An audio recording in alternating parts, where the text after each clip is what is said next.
Cachê, do cineasta austríaco Michael Haneke, num primeiro momento pode parecer um simples filme de mistério.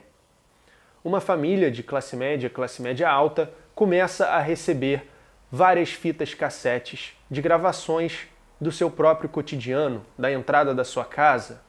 Jorge, um comentarista de televisão de um programa cultural onde fala sobre livros, e Anne, uma editora, se não me engano, vivem nessa casa que é ela própria meio escondida, fazendo uma brincadeira com o título. A entrada é um pouco escondida, com arbustos. Vivem ali com o seu filho Pierrot. E quando eles começam a receber esses pacotes com desenhos bizarros e fitas cassetes de seu próprio dia a dia e de seu próprio ambiente, eles ficam aterrorizados, a polícia não quer se envolver até que haja uma violência, e o relacionamento dos três, né, envolvendo também o filho, começa a se desgastar. Quando o Stalker envia uma fita que tem uma gravação da casa onde Jorge cresceu, ele passa a desconfiar de uma pessoa que havia se esforçado para esquecer. O seu quase que irmão postiço,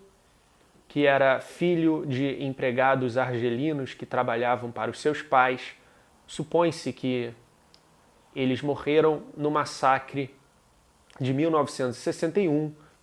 no qual centenas de argelinos morreram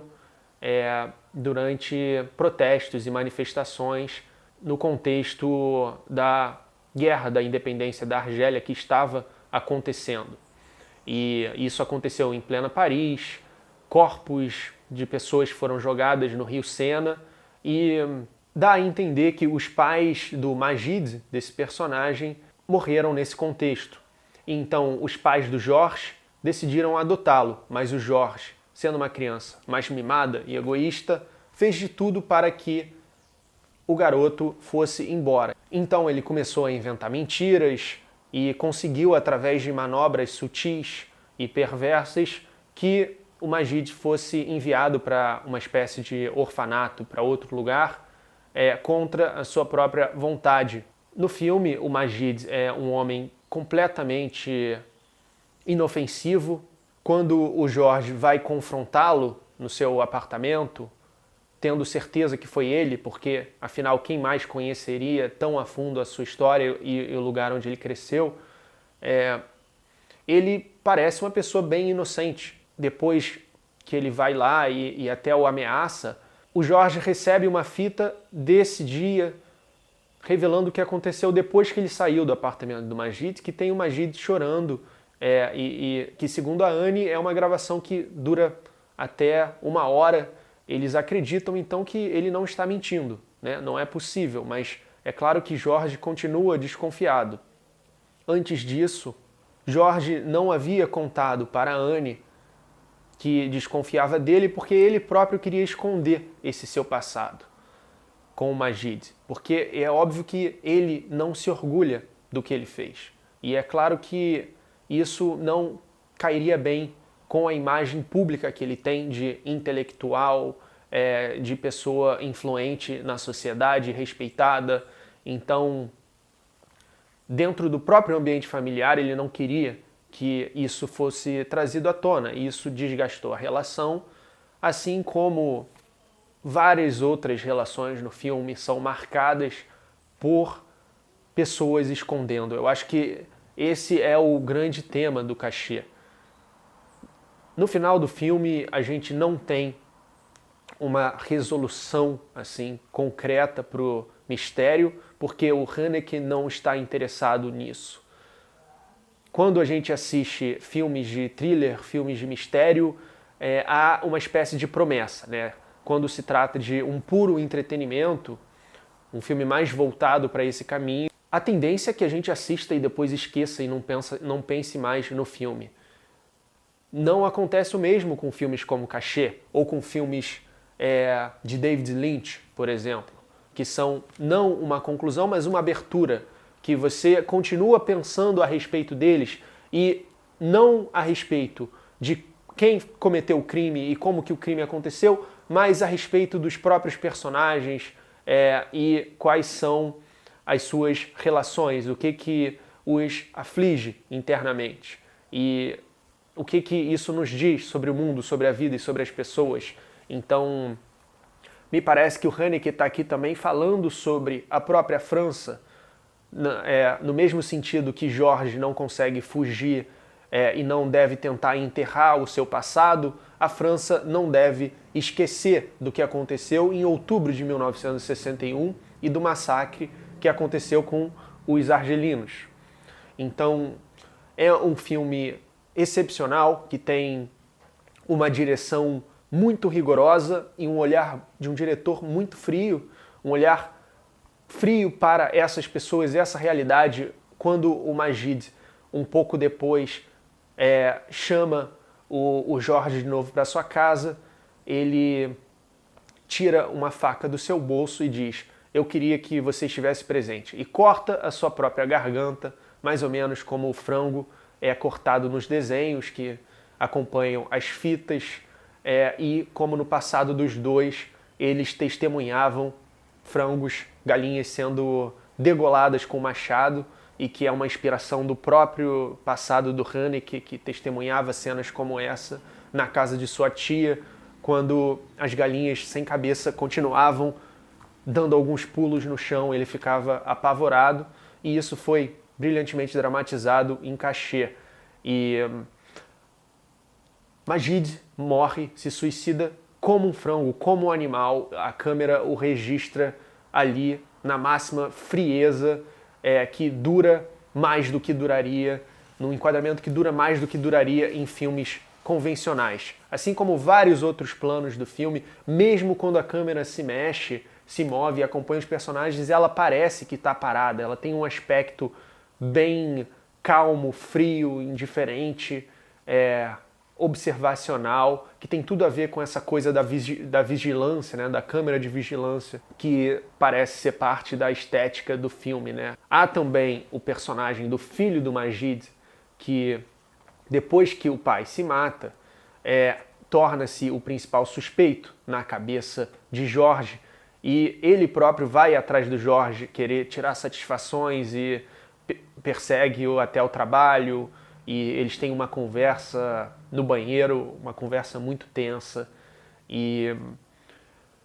o Jorge, ele tenta mais uma vez jogar para debaixo do tapete, seguir com a sua vida, e pelo visto ele consegue. No final do filme, talvez você não tenha percebido, há um plano no qual o filho do Majid se encontra com Pierrot, o filho do Jorge, que havia desaparecido um tempo atrás. Eles desconfiaram que era um ato do stalker, mas que, na verdade, o garoto só tinha deixado de voltar para casa, e ele tem esse tipo de rebeldia adolescente, de alguém que, não sei, talvez tenha pouco desconforto, né, na sua vida, não tem uma relação tão boa com os pais, é muito fechado. E no final a gente tem um plano da escola de pessoas jovens interagindo, talvez você não tenha percebido, mas nesse momento a gente vê o Pierrot conversando com o filho do Majid. Não se ouve o que eles dizem, isso talvez possa sugerir que eles foram co-conspiradores no plano todo, no envio das fitas e no terror que fizeram com o psicológico dos pais de Pierrot, mas nada disso, na verdade, fica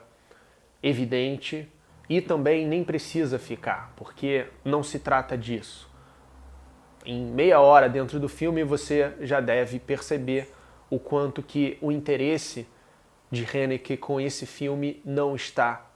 no mistério, no ato, em quem fez o que e por quê, mas sim no que isso causa no cotidiano daquelas pessoas,